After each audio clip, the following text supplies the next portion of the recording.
చరణ్ గారు ఏంటి చాలా ఇబ్బందికరంగా ఉన్నట్టుంది. ఒకవైపు ఏమో హిట్లర్ భాష ఎందుకు వాడుతున్నారో మరి సీఎం గారు, రెండు మీనాక్షి ఇష్యూలో కోవర్ట్ ఎవరు అనేది పెద్ద నడుస్తూ ఉంది.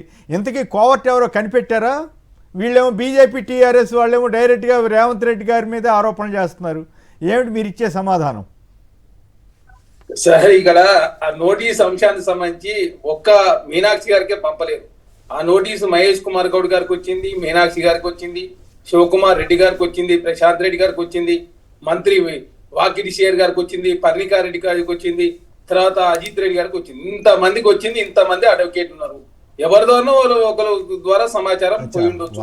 తెలంగాణ భారతీయ జనతా పార్టీ అధ్యక్షుడే స్వయాన అడ్వకేట్ రామచంద్రరావు గారు. మరి వారి ద్వారా పోయిందా, వీరి ద్వారా పోయిందా, ఎవరి ద్వారా వారి ద్వారా పోయింది. కాబట్టి దాన్ని ఏదో కాంగ్రెస్ పార్టీకి ఆపాదించాలా, రేవంత్ రెడ్డి గారికి ఆపాదించాలా? అనవసరంగా కాంగ్రెస్ పార్టీలో గందరగోళం క్రియేట్ చేసే ప్రయత్నం ప్రతిపక్షాలు చేస్తా ఉన్నాయి. చేసిందే సీట్ల సోరి కాదు, ఓట్ల సోరి ఒకప్పుడు చేస్తే ఇప్పుడు ఏకంగా సీట్ల సోరి చేసి ఆ సీట్ల సోరి చేసిన వ్యక్తే రేవంత్ రెడ్డి గారే కాంగ్రెస్ ప్రభుత్వం లీక్ చేసిందని చెప్పేసి ఇష్యూ డెవలప్ చేసే ప్రయత్నం చేస్తే ఎట్లా? మేము ఓటు సీటు సోరి చేసిన మాట వాస్తవం, మాకు బలం లేకుండా కూడా మేము క్యాండిడేట్ పెట్టినట్టే ఒక అర్థం ఉంది. అది చెప్పకుండా వాళ్ళు కాంగ్రెస్ పార్టీ నుంచి సీటు చోరు చేసి ఇంకా నింద కాంగ్రెస్ పార్టీకి, కాంగ్రెస్ ప్రభుత్వానికి ఒక మచ్చ అపవాదించే ప్రయత్నం భారతీయ జనతా పార్టీ, అదే కాకుండా బీఆర్ఎస్ పార్టీ చేస్తా ఉంది. కాంగ్రెస్ పార్టీ సంబంధించి తెలంగాణ రాష్ట్రంలో కాంగ్రెస్ పార్టీ సంబంధించిన నాయకులు కాదు మిత్రమా, మీరు కొన్ని పేర్లు చెప్పారు, అంశం కూడా మీరు కొన్ని పేర్లు చెప్పారు. వాళ్ళలో ఎవరు అంటే వాళ్ళలో ఎవరో ఒకళ్ళు కాంగ్రెస్ నాయకులే కౌంట్ మీకు ఇన్ఫర్మేషన్ ఇచ్చారంటారా ఆ మధ్యప్రదేశ్ మంత్రి గారికి? సార్ ఎవరికి ఇవ్వాల్సిన అది ఓపెన్ డాక్యుమెంట్ సార్. అది ఎక్కడ గాంధీ భవన్ నోటీస్ వస్తే గాంధీ భవన్ నోటీస్ మీనాక్షికి నటరాజన్ గారికి తెలియకుండా గాంధీ భవన్ నోటీస్ వస్తే ఎవరు దాచిపెట్టారు, ఆ తర్వాత ఆ సమాచారాన్ని వాళ్ళకి ఎవరు ఇచ్చారనేది మిగతా వాళ్ళు ప్రశ్నిస్తున్నారు. సార్ ఇక్కడ అవతల సైడ్ శ్రీలత గారికి సంబంధించిన వారికి కూడా అడ్వకేట్ ఉంటారు. మరి వాళ్ళు లీక్ చేసి ఉండొచ్చు. ఇక్కడ తను ఆమె ఉండేది కూడా తార్నాకలే, రామచంద్రరావు గారు ఉండేది కూడా తార్నాకలే. గతంలో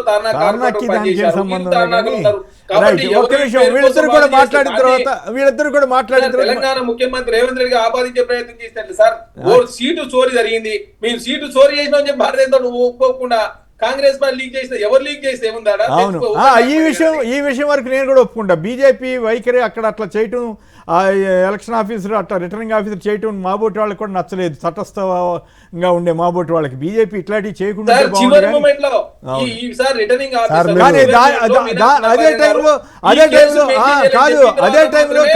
అదే టైంలో కాదు మిత్రం, అదే టైంలో కాంగ్రెస్ పార్టీ ఇంట్లో గందరగోళం గురవటం కూడా కాస్త ఆశ్చర్యంగానే ఉంది. రైట్, హేమాద్రిరావు గారు విజయవాడ. హేమాద్రిరావు నమస్కారం, సంక్షిప్తంగా. అందరికీ నమస్కారం సార్. నమస్కారం, మాట్లాడండి. పెట్రోల్ ఎక్కువ కలిపి పెట్రోల్ ధర తగ్గిస్తా అన్నారు కదా, అలా తగ్గిస్తే టెక్నీషియన్స్ ఏం చెప్తున్నారంటే ఇథనాల్ ఎక్కువ కలపడం వల్ల వెహికల్స్ ప్రాబ్లం ఉండి వెహికల్స్ దాదాపు మార్చుకోవాల్సి వస్తుంది అని అంటున్నారండి. అది మరి మార్చుకోవడానికి మీరు తగ్గించే 10-15 రూపాయలకి వెహికల్ మార్చాలంటే ఎంత కష్టం? సెంట్రల్ గవర్నమెంట్ కానీ స్టేట్ గవర్నమెంట్ మా వెహికల్స్ అన్ని రీప్లేస్మెంట్ చేస్తారా? అలా చేస్తే మాకు బాగానే ఉంటుంది. అంటే మొదట తయారీలోనే కాదు మార్చడం కాదు, తయారీలోనే ఆ ఏర్పాటు ఉంటే ఇబ్బంది లేకుండా ఉంటుంది. అదే సార్, తయారీలో అంటే ఇప్పుడు మా పాత వెహికల్స్ ఏం చేస్తారు, అది కష్టం అవుద్ది. మళ్ళీ రేటు విషయంలో ఖచ్చితంగా కేంద్ర ప్రభుత్వం ప్రకాష్ రెడ్డి గారికి ఇష్టమైనా లేకపోయినా క్రూడ్ ఆయిల్ రేట్లు కనుక తగ్గితే ఖచ్చితంగా కేంద్ర ప్రభుత్వం తగ్గించాలి. తగ్గించకపోతే అది ప్రజలకు అన్యాయం చేసినట్లే, ఏ దాంట్లో రెండో మాట లేదు. రైట్, ప్రకాష్ రెడ్డి గారు చెప్పండి, ఏంటి మీనాక్షి నటరాజన్ విషయంలో ఎవరు మీకు దొరికిన ఎవరు కోవర్ట్ అని మీరు అనుకుంటున్నారు? అయితే ఎంత కోవర్ట్ అయితే మాత్రం సీట్ ఖాళీ చేసేస్తారా మీరు? సార్ మీరు అన్నదంటే కోవర్ట్ ఎవరు ఏందనే ప్రశ్న కాదు సార్. మీనాక్షి నటరాజన్ గారు ఫామ్ నింపేటప్పుడు కేసులను రాయడంలో ఎందుకు విఫలమైంది? అది అసలు కేసే కాదు కదా ప్రకాష్ రెడ్డి గారు, మీకు కూడా తెలుసు సార్. కేసు సార్, నేను రోడ్డు మీద పడుతున్నప్పుడు స్కూటర్ యాక్సిడెంట్ జరిగితే కూడా పాస్పోర్ట్ ఆపుతున్నారు సార్. పాస్పోర్ట్ ఆపు 144 వైలేట్ చేస్తే కూడా పాస్పోర్ట్ ఆపుతున్నారు. అంటే నా పాస్పోర్ట్ ఇవ్వట్లేదు, రిన్యూవల్ కూడా చేయట్లేదు సార్. ఓకే, అందుకోసం అనే పాస్పోర్ట్ రిన్యూవల్ మా ఎంతమంది ఎమ్మెల్యేలు సార్ పాస్పోర్ట్ రిన్యూవల్ ఆగింది సార్ కేసులు ఉన్నాయని చెప్పి. కాబట్టి కేసులు ఉన్నాయని మెన్షన్ కేసులు ఉంటే నష్టమేం లేదు సార్, కేసులు ఉంటే నష్టం కాదు. కేసును మెన్షన్ చేయకపోవడం వెనకాల ఎవరికి కారణం ఉంది, కాదుగా మీరు జార్ఖండ్ లో ఆయన పేరు నత్వానీ గారికి ఏమో అట్లాంటి లోప మీద ఉంటే ఆ టైప్ ఇస్తాం తీసుకోండి, మీరు ఎంత కావాలంటే అంత రేపు పొద్దుటికి ఇవ్వండి అంటారా? మీనాక్షి గారు వెంటనే కొట్టేస్తారా? ఇది కొంచెం అన్యాయం అనిపించట్లా సార్? మీరు మీరు మీరు అన్ని అందుకోసం చెప్తున్నారు సార్. మీరు మెన్షన్ చేయడంలో మీకు ఏమైంది చెప్పండి, ఎవరు దాని వెనకాల ఉన్నారనే చెప్పండి సార్. మీరు దాన్ని రాయడంలో మీకు వచ్చిన నష్టం ఏందో చెప్పండి. నష్టమైతే లేదు ఆవిడ తెలియదు అనుకుంటా, అసలు ఆవిడకి అసలు సమాచారం ఉంటే రాసుకుంటారు, ఏముంది దానికి ఏం పెద్ద ప్రమాదం. సార్ నేను ఏమంటున్నా అంటే సమాచారం ఇప్పుడు నోటీస్ వచ్చింది, నోటీస్ రిసీవ్ చేసుకున్నట్టు సంతకం ఉంది. ఎవరు ఆవిడ చేసుకున్నట్టు ఉందా? లేదు కదా, ఎవరో గాంధీ భవన్ లో ఎవరో ఉద్యోగి చేసుకుని ఉంటాడు, కౌంటర్ వేసినట్టు కూడా రికార్డు ఉంది. కాబట్టి ఇప్పుడు నాకు ignorance is not an excuse అంట సార్. కోర్టు కేసులలో పర్టికులర్ గా కోర్టు కేసు వేరు, ఎఫ్ఐఆర్ వేరుగా సార్. ఎఫ్ఐఆర్ లేకుండానే మీరు ఇదంతా ఏంటి, మీరు మూడో క్యాండిడేట్ పెట్టడమే ఏదో సంథింగ్ మొదటి నుంచి మీరు ఏదో ప్లాన్ చేసినట్టు అనిపిస్తుంది. అది సార్ మేము ప్లాన్ చేసింది కరెక్ట్. అందుకోసమే 65 మంది నా మీనాక్షి నటరాజన్ గారి కేసు నడుస్తున్నప్పుడే 65 మంది విమానం ఎక్కిన మాట కరెక్ట్. ఆ విమానాల్లో ఉన్నటువంటి వాళ్ళ ఎమ్మెల్యేలు, కాంగ్రెస్ ఎమ్మెల్యేలు ఎవరున్నారో కరెక్ట్. అంటే విమానాలను మీరు బయటకు తీసుకుపోయి కర్ణాటకలో దాచిపెట్టగలిగే స్థాయికి కాంగ్రెస్ పార్టీ ఎమ్మెల్యేలు ఉన్నారు కరెక్ట్. ఆ పార్టీ ఎమ్మెల్యేలు ఎందుకున్నారో మీకే తెలవాలా, అట్లా ఎందుకు పోవాలనుకున్నారో మీకే తెలియాలి. రైట్, ఎక్కడికో తీసుకెళ్తున్నారు. రైట్, ఎక్కడికో తీసుకెళ్తలేదు సార్. మీ అంతర్గతమైనటువంటి కుమ్ములాటాలలో మీ అంతర్గతంగా మీరు ఎక్కడికెక్కడ చీల్తుంటే మమ్మల్ని సార్ చీల్చడం రాజకీయ ఎత్తుగడలు అంటారా? ఎస్, బరాబర్ బీజేపీ చేస్తారు. బీజేపీ సేవా సంస్థ కాదు, ప్రజాస్వామ్య విరుద్ధంగా చేయకూడదండి. నేనైతే జార్ఖండ్ లో ఒక రూలు, ఇక్కడ ఒక రూలు, హర్యానాలో ఒక రూలు, ఏపీలో ఒక రూలు, ఇట్లా మోడీ గారి నుంచి అయితే మేము ఇట్లాంటి ఎక్స్పెక్ట్ చేయలేదండి. 2014లో మా బోటి వాళ్ళందరూ సంతోషపడ్డాం. మోడీ ఏదో గుజరాత్ ని బ్రహ్మాండం చేశాడు, దేశంలో ప్రజాస్వామ్యం ఉంటుంది. సోనియా గాంధీ తోటి పెద్ద సమస్య అయిపోయింది, ఆవిడ సరిగా చేయట్లేదు అనుకుంటే సోనియా గాంధీని మించి మరీ మీరు నియంతృత్వంగా పోతున్నారనే విమర్శ వస్తా ఉంది. ఏం చేస్తాం? నేను సోనియా గాంధీ కాదు కదా సార్. ఇప్పుడు బెంగాల్లో ఓడిపోగానే కాంగ్రెస్ టీఎంసీ ఓడిపోగానే ఎంపీలు ఏం చేస్తున్నారో మీరు చూస్తున్నారు. ఎంపీలు ఏం చేస్తున్నారు? మీ దెబ్బకి అల్లాడుతున్నారు కాదు, మీ దెబ్బకి భయపడి అల్లాడుతున్నారు. అది ప్రజాస్వామ్యాన్ని మీరు చెప్పుకోవచ్చు.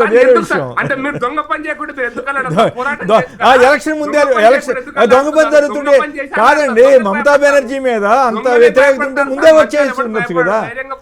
కాదు, మమతా బెనర్జీ మీద ముందే వచ్చేసి ఉండేవాళ్ళు కదా. ఓడిపోయిన తర్వాత ఎందుకు వస్తున్నారు? అదే డౌట్ వస్తుంది. వేరే చర్చలండి, అదంతా పెద్ద చర్చ. ఎవరు దొంగ పని చేశారు, ఎవరు చేయలేదు? 27 లక్షల ఓట్లని పెండింగ్ లో కాదండి. నేను సపోర్ట్ చేయట్లా. మమతా బెనర్జీ గారు తప్పులు చేస్తే ఓడిపోయి ఉండొచ్చు, కానీ 27 లక్షల ఓట్లు పెండింగ్ లో పెట్టి ఎలక్షన్ అయిన తర్వాత కూడా తీర్పు ఇవ్వకపోతే, దాని మీద నిర్ణయం జరగకపోతే ఇంకేం చెప్తాం సార్? దాంట్లో ఒక పెద్ద తప్పు ఉన్నది సార్. 1 మినిట్ సార్, ఆగమనండి సార్. ప్రకాష్ రెడ్డి గారు ఆగమనండి, నేను చెప్తాను. లేదు సార్, ఇప్పుడు సార్ అరే 1 మినిట్ ఆగన్నాను అన్నిటికీ అన్న. ఇప్పుడు సర్లో ఉన్నటువంటి ప్రధానమైనటువంటి ప్రాబ్లం ఏంటంటే సార్, నేను 2010లో పెళ్లి చేసుకున్నాను సార్. నా మ్యారేజ్ అయింది. ఆమెకు ఆల్రెడీ వాళ్ళ ఊర్లో ఓటు ఉంది సార్. మా పెద్ద పెళ్ళికి వచ్చేసి ఆమె ఓటేస్తుంది. ఇప్పటికీ 5 ఎలక్షన్లో పాల్గొంది. కానీ ఓట్ మ్యాపింగ్ గురించి నాకు నోటీస్ రాదు. మా వైఫ్కు ఆమె అడ్వకేట్ సార్, అయినా కానీ నోటీస్ రాదు. అసలు మీ ఓటు తీసేస్తున్నామని ఎవరు ఆమెకు చెప్పరు.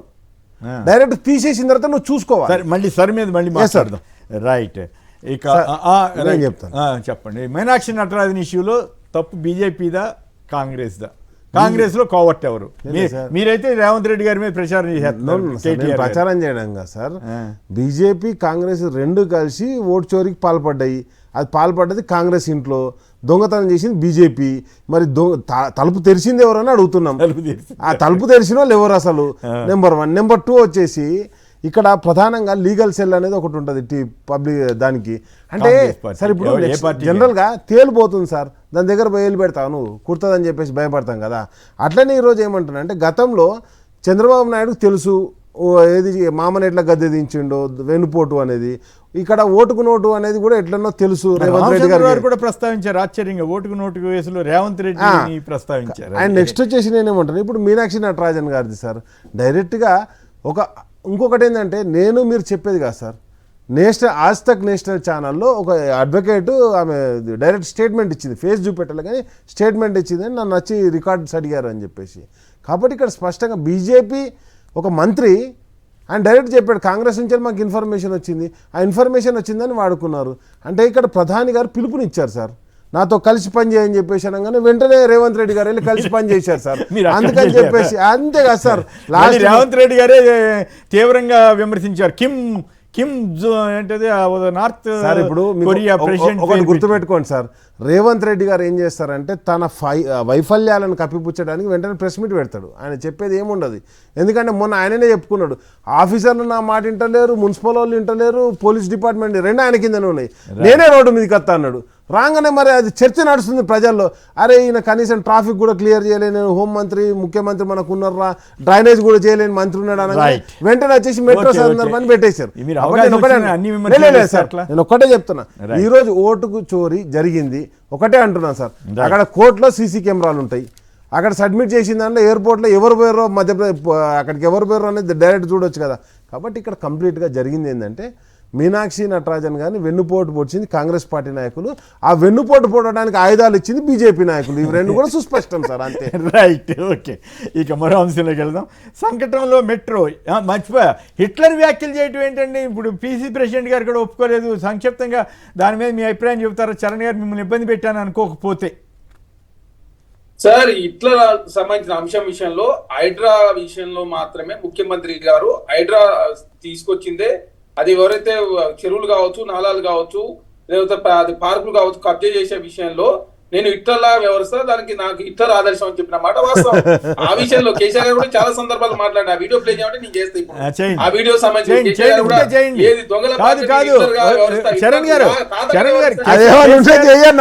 తప్పేం కాదు, కేసీఆర్ గారు రేవంత్ రెడ్డి గారు ఇట్లా చెరువులు నాలాలు కబ్జా చేసే వ్యక్తులు వదిలిపెట్టాలని చెప్పి ఎవరు వదిలిపెట్టమంటా, కానీ గుర్తుకొచ్చాడు మీకు.